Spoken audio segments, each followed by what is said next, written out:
Praise the Lord. கர்த்தர் நாமத்துக்கு ஸ்தோத்திரம் உண்டாவதாக.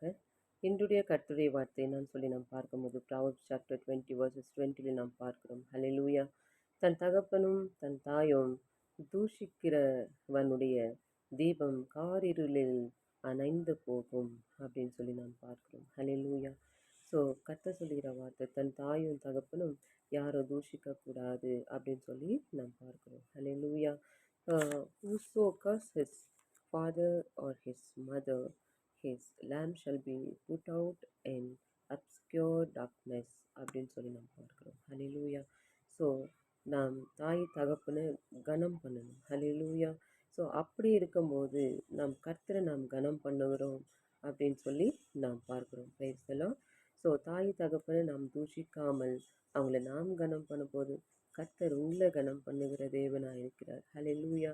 ஸோ இன்றைக்கு இந்த Proverbs chapter 20 verses 20 நீங்கள் முழுசாக வாசித்து பாருங்கள். கர்த்தர் உண்மையாகவே இந்த வார்த்தை மூலமாக உங்களை ஆசிர்வதிப்பார். கர்த்தர் உங்களை ஆசிர்வதிப்பாராக. ஏன்